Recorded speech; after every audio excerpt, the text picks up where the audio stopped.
کا نام ہے، ایک فیسٹیول کا نام ہے۔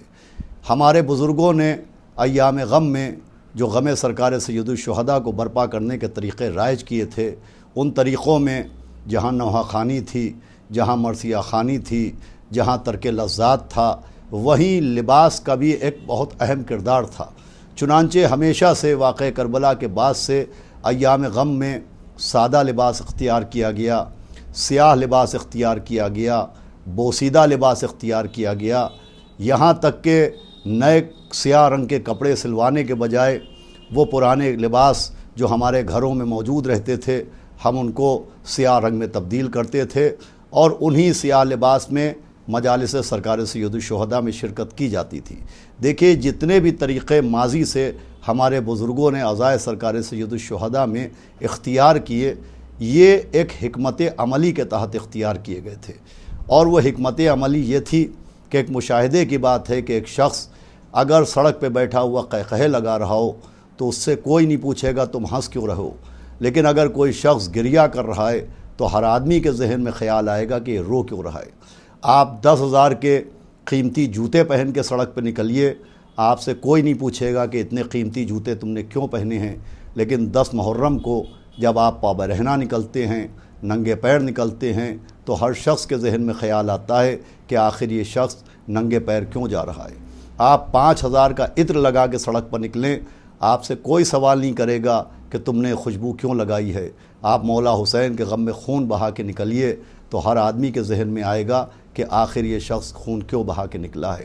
آپ اجڑے ہوئے بالوں کے ساتھ، غمزدہ چہرے کے ساتھ، کھلے ہوئے گریبان کے ساتھ، چڑھی ہوئی آستینوں کے ساتھ، اونچے اونچے پائچوں کے ساتھ پابرہنہ عاشور کے دن جب نکلتے ہیں تو ہر شخص کے ذہن میں آتا ہے کہ آخر آج یہ شخص پابرہنہ کیوں ہے، اس کے بال اجڑے کیوں ہیں، اس کا گریبان کھلا ہوا کیوں ہے۔ اسی کے ساتھ ساتھ جب سیاہ لباس پہن کے لوگ مجالس میں شریک ہوتے ہیں تو ہر شخص کے ذہن میں خیال آتا ہے کہ آخر تا حد نظر یہ کون سی قوم ہے جو صرف اور صرف سیاہ لباس پہنے ہوئے ہے، بوسیدہ لباس پہنے ہوئے ہے۔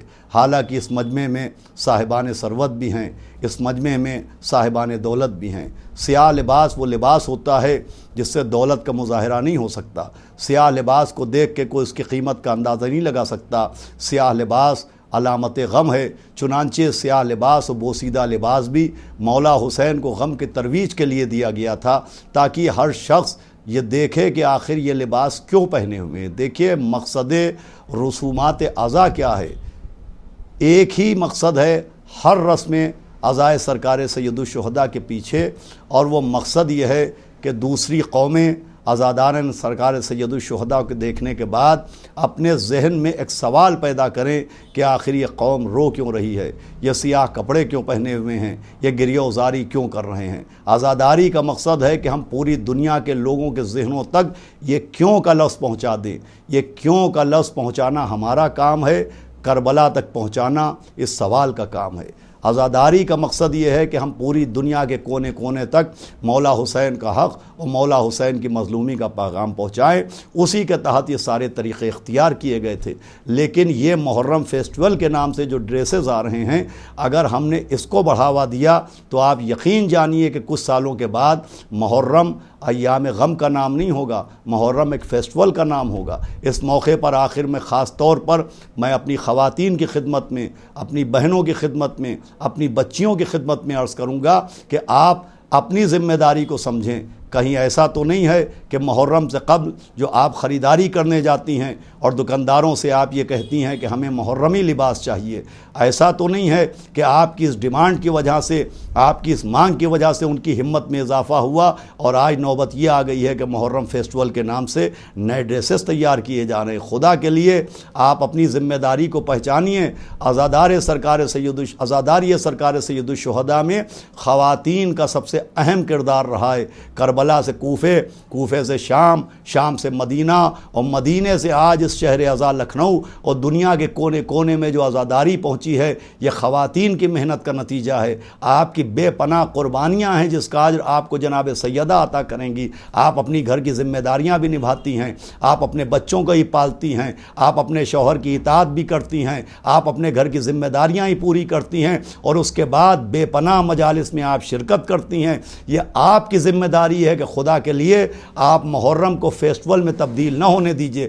آپ کو نیا لباس پہننا ہے تو محرم سے پہلے عید غدیر آتی ہے، جسے عید اکبر کہا گیا ہے، جسے عید اعظم کہا گیا ہے۔ جس طرح سے آپ کی اس مانگ نے تاجروں کو محرم فیسٹول کے عنوان سے نئے ڈرینس لانچ کرنے کا موقع دیا ہے، اگر آپ چاہیں تو آج ہی سے عہد کریں کہ آپ بازار جائیں، آپ مارکیٹ جائیں اور آپ غدیری لباس کی مانگ کیجئے۔ آپ کہیے کہ ہمارے یہاں عید غدیر آنے والی ہے، ہمیں غدیری لباس چاہیے، تو آپ یقین جانیے کہ آج وہ تاجران جو محرم فیسٹول کے نام سے ڈریس لانچ کر رہے ہیں، انشاءاللہ آئندہ سال وہ غدیر اسپیشل کے عنوان سے ڈریس کو لانچ کریں گے۔ اس سے تبلیغ غدیر بھی ہوگی، اور عزاداری سرکار سید الشہداء کے سلسلے میں آپ کی ذمہ داری بھی مکمل ہوگی کہ آپ اس ماہ محرم کو فیسٹول میں تبدیل نہ ہونے دیں۔ خدا کے لیے میں پھر آخری بار کہہ رہا ہوں، آپ اپنی ذمہ داری کو سمجھیں اور پوری طرح سے ان دکانوں کا بائیکاٹ کریں، ان دکانداروں کا بائیکاٹ کریں جو محرم فیسٹول کے نام سے نئے ڈریسز بنا رہے ہیں۔ دیکھیے ایام غم کا نئے لباس سے کوئی تعلق نہیں ہے۔ 10 محرم وہ دن ہے جب مولا حسین کے بدن سے پرانا لباس لوٹا گیا ہے۔